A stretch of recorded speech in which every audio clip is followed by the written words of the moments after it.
Se on kuulkaa semmonen juttu, että tää IT-kingi tarjoaa teille tänään ihan mitä vaan te haluatte.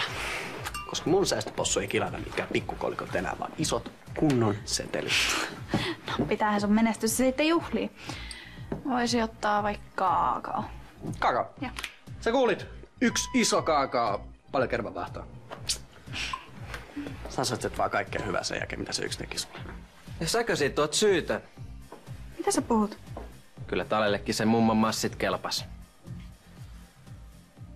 Mitähän sikana, kun jätkä dissaa selän takana ja heti oot pokailemassa mun ex-mimmiä, kun silmä välttää. Mä vaan jeesasin Matleena, kun se oli niin rikki.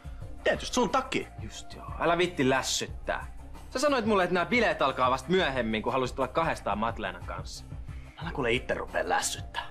Sä hommasit mut ihan törkeisiä ongelmia siellä sun graffitilassa. Nyt lopettakaa! Mä en jaksa enää kuunnella teitä. Te molemmat kerrotte pelkkiä valheita koko ajan. Kato tota jättä. Mä en halua nähdä teitä kumpaakaan enää. Voitteko mennä? Onks fiksu ollut? Hyvä Tale.